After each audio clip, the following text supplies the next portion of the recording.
Perkenalkan, nama saya Yusdiatra Perdana dengan NIM 2311436 kelas IF3. Di sini saya akan menjelaskan mengenai pekerjaan saya tentang CNN. Untuk datasheet sudah disediakan. Kemudian langkah pertama yaitu saya menyambungkan Google Colab ke Google Drive. Kemudian di sini saya mengimpor beberapa library dan modul.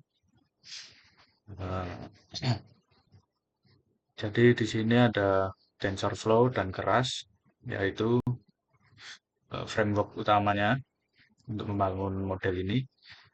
Keras sendiri digunakan secara spesifik untuk mengimpor image data generator, yaitu untuk memproses gambar serta berbagai jenis lapisan, conv 2D, max pooling 2D, dan lain-lain untuk membangun arsitektur modelnya.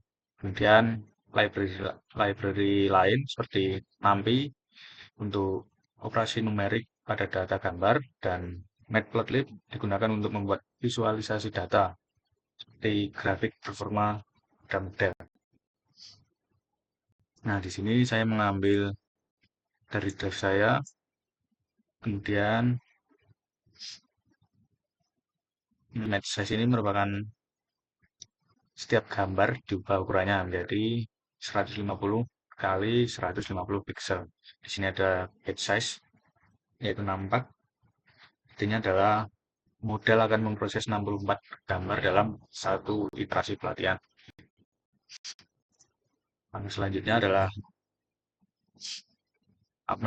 augmentasi data.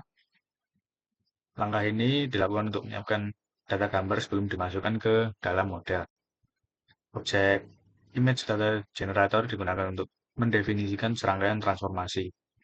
Untuk data latih, _data gen diterapkan normalisasi, rescale, serta augmentasi data berupa zoom dan share.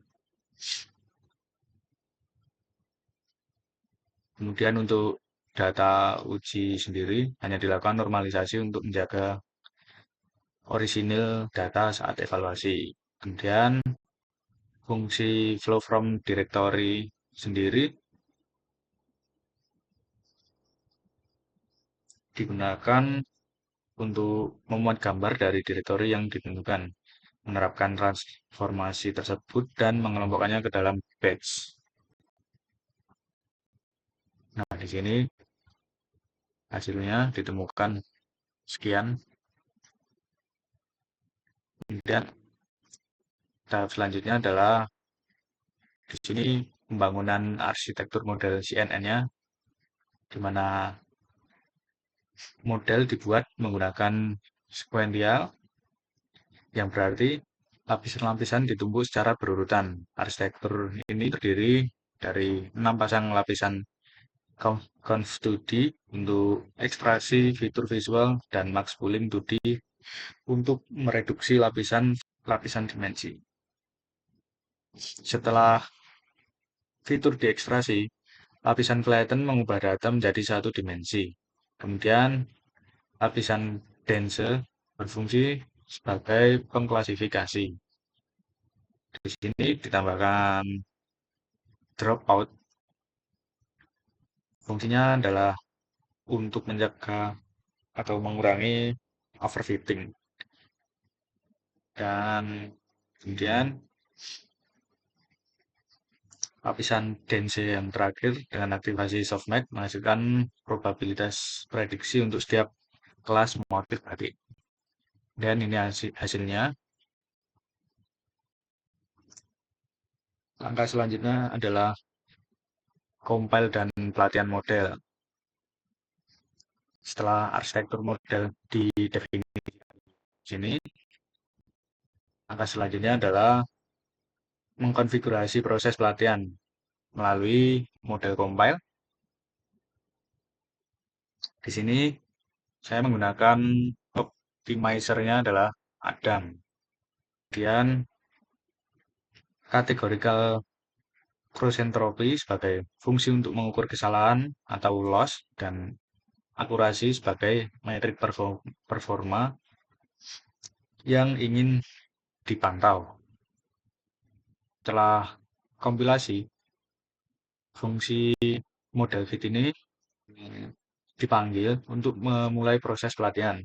Model akan mempelajari dari train generator selama 50 iterasi dan kinerjanya akan divalidasi menggunakan tes generator di setiap akhir iterasi. Seluruh riwayat pelatihan disimpan dalam variabel history.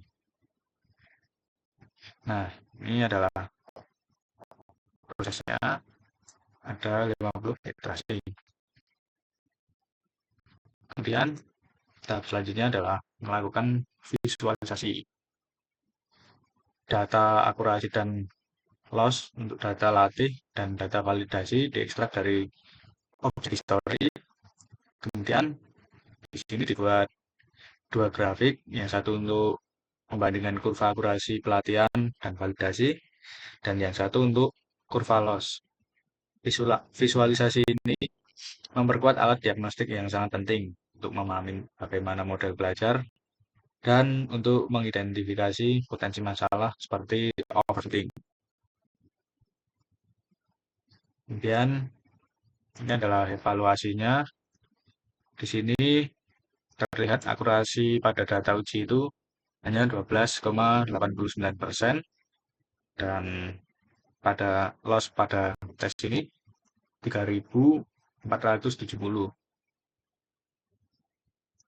Kesimpulannya, dari grafik akurasi dan loss menunjukkan adanya perbedaan yang signifikan antara kurva data latih dan data validasi, di mana loss validasi cenderung meningkat setelah beberapa epoch awal atau iterasi awal. Hal ini mengindikasikan bahwa model mengalami overfitting yang signifikan. Artinya, model terlalu menghafal data latih dan tidak mampu menggeneralisasi dengan baik pada data yang belum pernah dipelajari sebelumnya. Evaluasi akhir pada data uji mengonfirmasi hal ini dengan perolehan akurasi seperti tadi, yaitu 12,89 dan loss-nya adalah 3.470. Kemudian di sini ada model yang mencoba untuk memprediksi gambar dari datasheet untuk mencocokkannya. Sekian penjelasan dari saya, kurang lebihnya mohon maaf. Terima kasih.